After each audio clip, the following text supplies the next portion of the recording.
only 2 months after China literally fought on behalf of Pakistan against India during Operation Sindoor, providing much of the war machine with which its defense forces engaged with India, Islamabad has stabbed Beijing in the back. International finance daily, the Financial Times, reported this week that Pakistan has offered a port to the United States, abutting the Arabian Sea along the coast of Makaran. Guess where? Right next to Gwadar.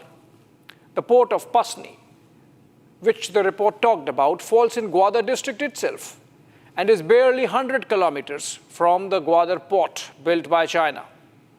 The avowed purpose of the offer seems to be evacuation of the mineral wealth that Pakistan has promised to Trump's America, with first consignment reaching the United States again this week.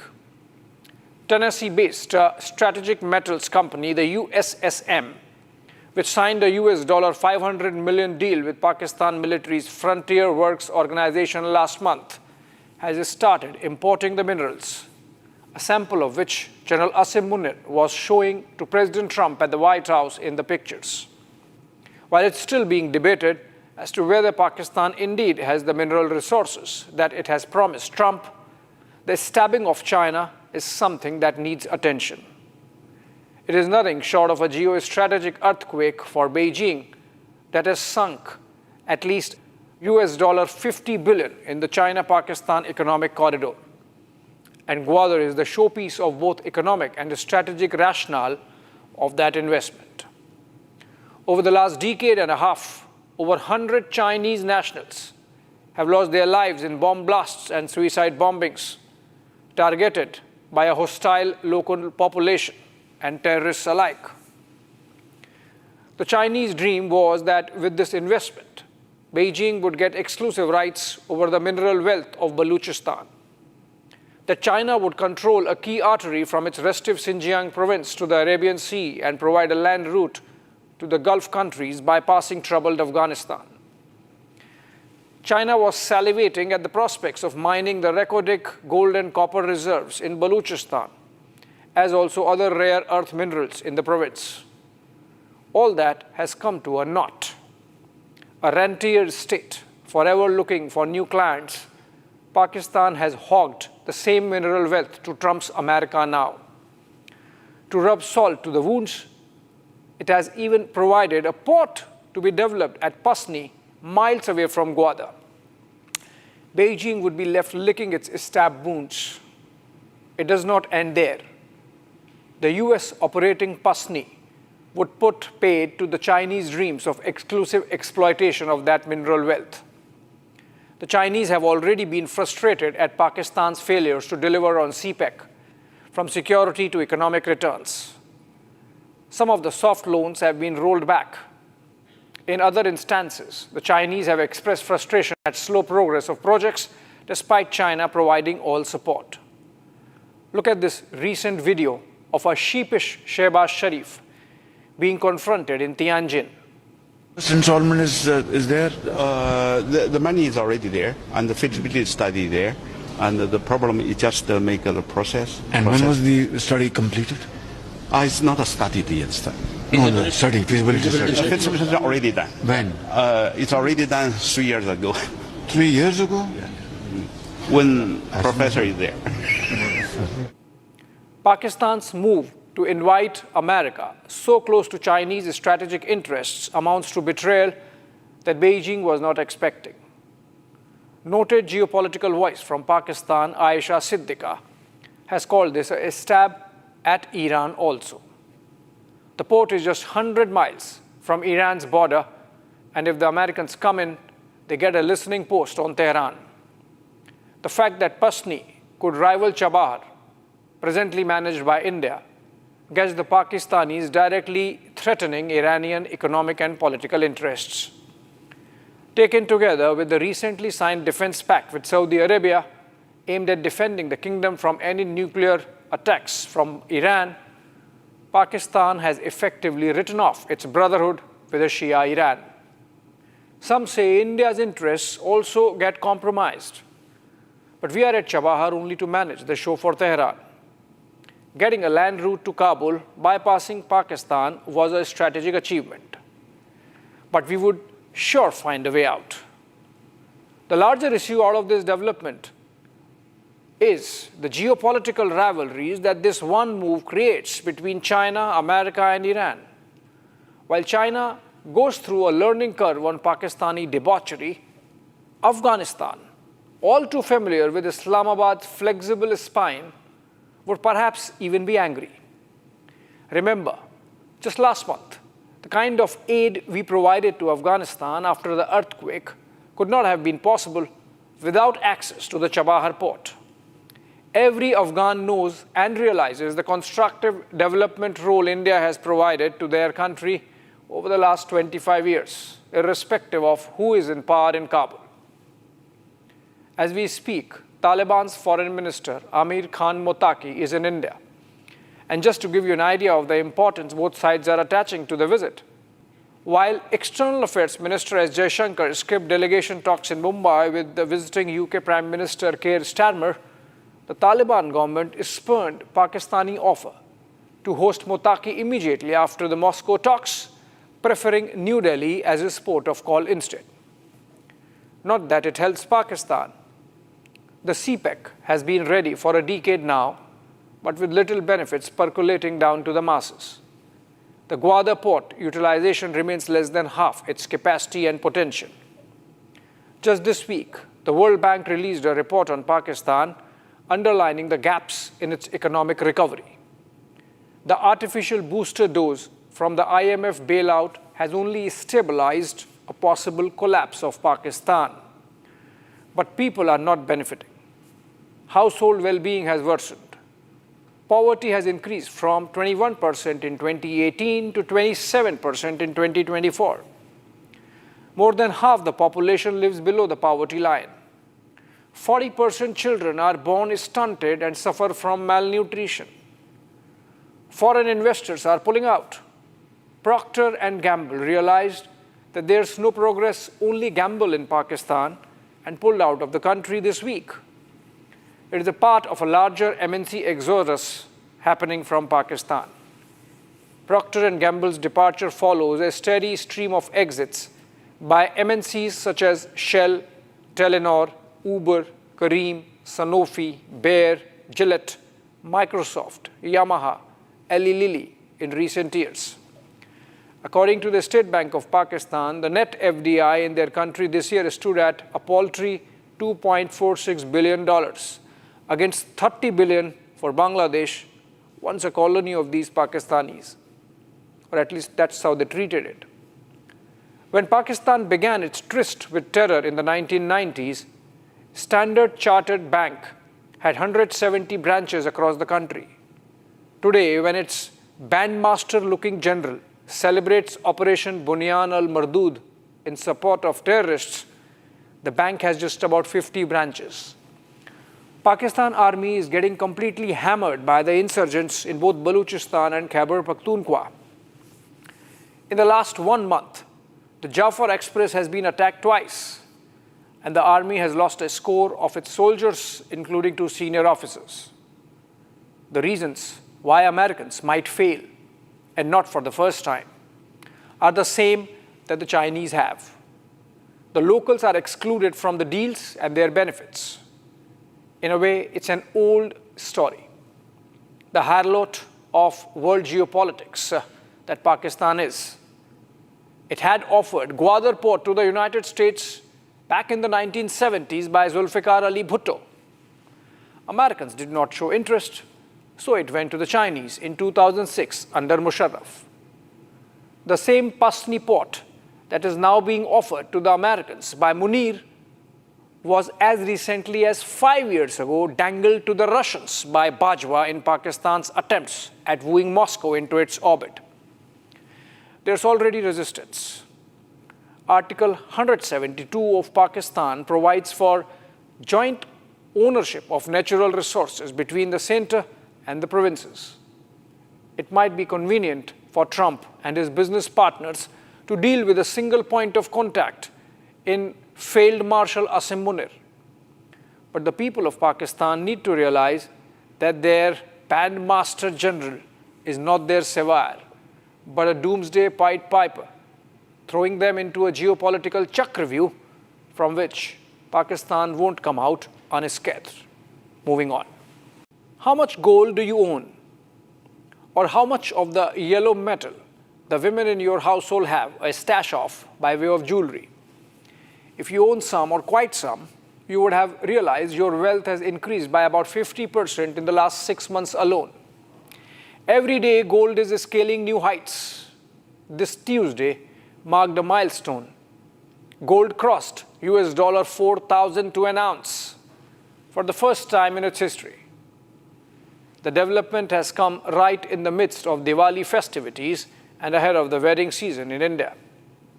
Reports suggest there's a massive backlog of orders, with jewelers having money but no supplies of physical gold. Buyers are going for advance bookings so that they can make their symbolic purchase on the day of Dhanteras or for that wedding. That occasions some connecting the dots. There's more than meets the eye. It goes all the way to Donald Trump, perhaps. Famous investor and author Robert Kiyosaki, in a provocative post on Wednesday, called it the end of the dollar, recommending his followers to buy gold, even at these levels. Ray Dalio, another big name in the financial markets and the founder of one of the world's largest hedge funds, believes investors should still allocate as much as 15% of their portfolio to gold.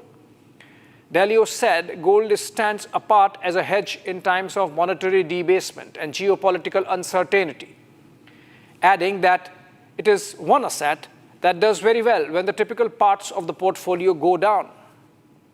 This got me curious. Dalio says invest in gold when things are going down. But hey, nothing is going down. Real estate is up, stock markets are up, crypto is up, bond yields are up. What's down? And then you realize, dollar. The US greenback is down to its historical bottom, on track to record its worst year in 40 years, down 10% year to date. That explains why Dalio said in the same interview that it feels like 1970s when inflation, heavy government spending, and high debt loads eroded confidence in paper assets. Others who have expressed similar sentiments include Jeffrey Gundlach, CEO of Double Line Capital, and Citadel founder and CEO Ken Griffin, and Canada's Franco-Nevada CEO Paul Blink. These business honchos believe that the gold rush is nothing but a hedge by nervous investors against increasingly uncertain policy environment engineered by President Donald Trump. Griffin cautioned that America's market rally is nothing but a sugar high that masks underlying risks like inflation and dollar weakness. The rising price of gold is an alarm bell, not a happy jingle. It is a distress signal. There's an asset inflation away from the dollar, and gold prices are only one more indication of that. Trump might not like it, but people are de-dollarizing as a hedge against his policies. Griffin is a Republican, even if he is not classic MAGA, so you believe him when he says Trump is not right. The United States' use of its currency as a foreign policy tool under Trump has jolted much of the world. Sanctions, financial restrictions, and US dominance over the SWIFT system have shown just how much the US dollar can be used as a political leverage. How about BRICS? You know, the BRIC states, there are like 6 of them, and they were trying to destroy our dollar. They were going to say, you know, they wanted to create a new currency. They probably wanted to use the yuan. China, they wanted to use the yuan. The first thing I said is any BRIC state that even mentions the destruction of the dollar will be charged a 150% tariff. This is happening in the backdrop of diversification of world trade as everyone hedges against everyone else. For many emerging economies, the US is no longer their main trade and investment partner. Yet its currency still underpins their transactions. This disconnect has imbued with fresh urgency the efforts of many to explore alternative monetary channels. BRICS is an example of that. As a consequence, since the start of 2025, The US dollar index has plunged over 10%, marking its worst performance in over 40 years. The reasons are manifold and all connected with Trump. Aggressive tariffs, pressure on Federal Reserve to cut interest rates despite increasing inflation, a big, beautiful spending budget despite big ballooning national debt. These policies have triggered retaliatory trade measures, reduced foreign investment, and increased borrowing costs. The dollar's role as the world's reserve currency is under threat, with central banks shifting reserves into gold and other currencies. Delio and Griffin both compare today's environment to the 1970s when inflation and debt eroded the confidence in paper assets and currencies. Back then, gold surged as the dollar weakened. Today, history may be repeating itself. As that old saying goes, the road to hell is paved with good intentions. Trump is railing against de-dollarization. He has been threatening every world leader into staying with the dollar. But his very same actions are making people, the masses, hedge against the American sovereign risk by de-dollarizing. Moving on.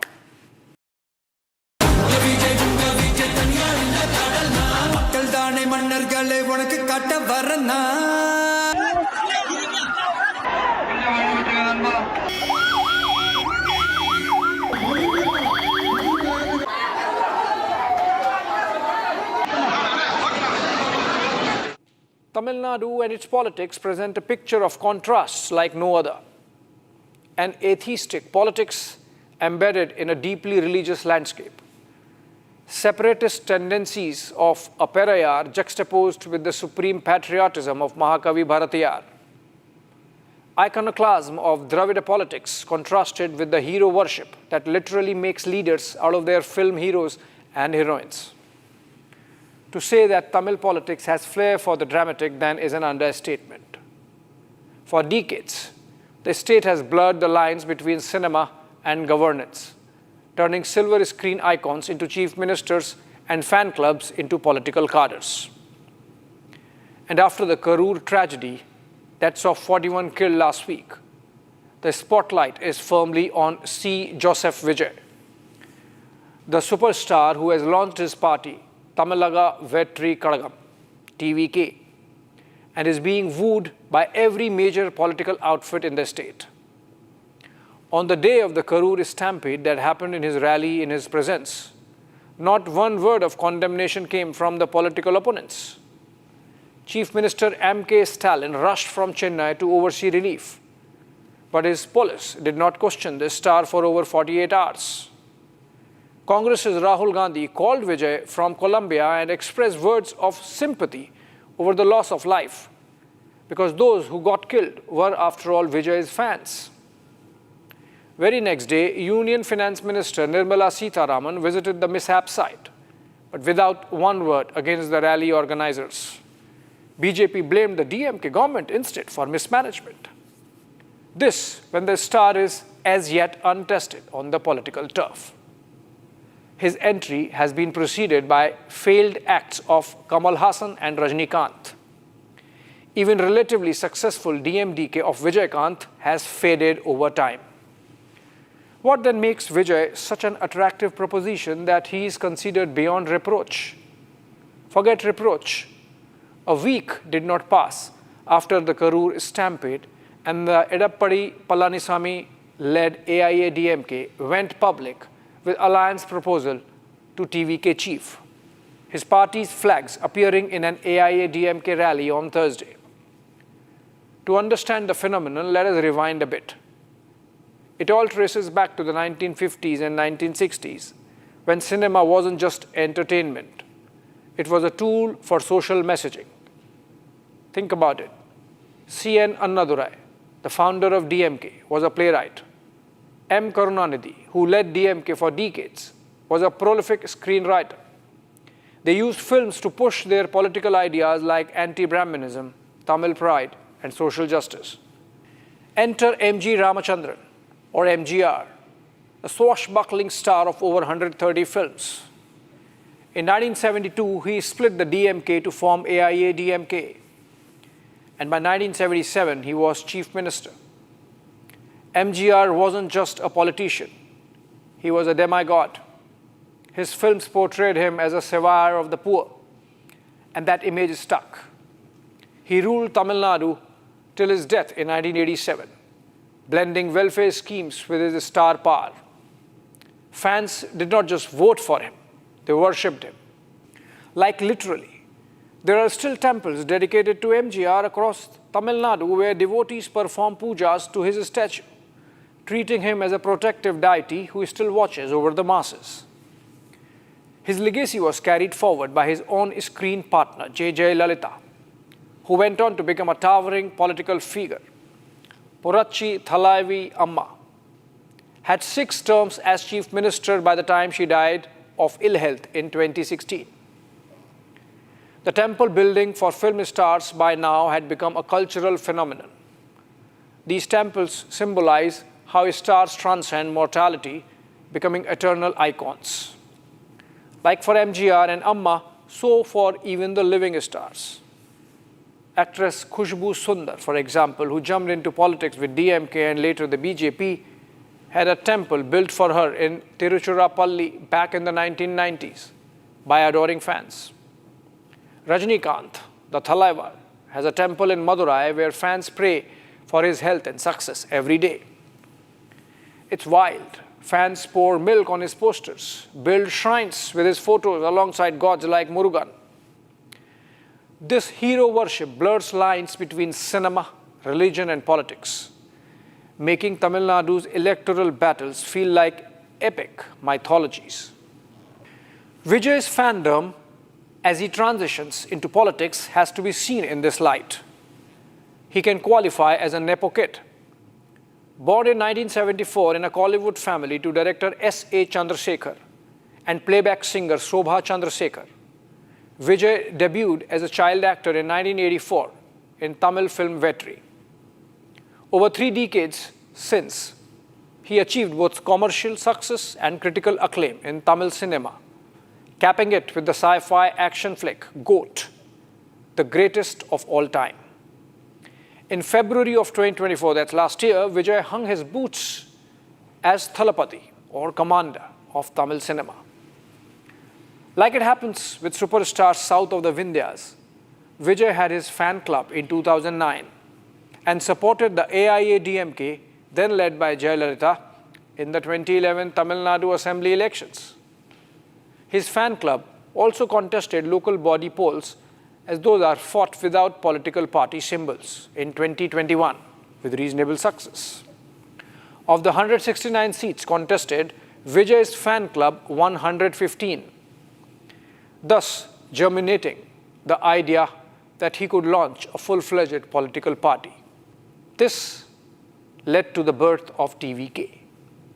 He calls the ruling DMK in Chennai his political enemy and the BJP at the center his ideological enemy. Born to a Christian father and a Hindu mother, what's clicking for the young actor? He's only 51 years. Is his charisma and tremendous Gen Z-centric social media traction that his team manages. If anything, the Karur tragedy has only unraveled how his political success has run ahead of the curve from organizational point of view. There were clear signs that apart from administrative lapses, party organizers also failed in time management. The crowds were told that he would arrive early, so they started gathering, only for Vijay to arrive well past 7 p.m. For good 6-7 hours, the party made inadequate arrangements for the masses in the sweltering Tamil Nadu heat. Irrespective of all the wooing, the road ahead is going to be tough. Recent failures of Kamal Haasan and Rajinikanth are indicative of the fickle-minded box office that hustings are. Vijay's TVK, with its focus on education, health, and anti-corruption, echoes MGR's welfare populism, but with a modern twist. Ultimately, do voters choose based on charisma or capability? Vijay is facing that now. Post-Stampede, critics question his readiness.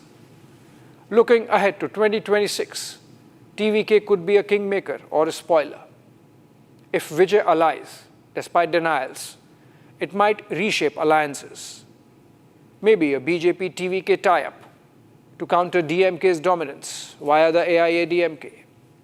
Or he goes solo, splitting votes and benefiting incumbents. Either way, it's peak drama and very native to Tamil Nadu. Thanks for watching.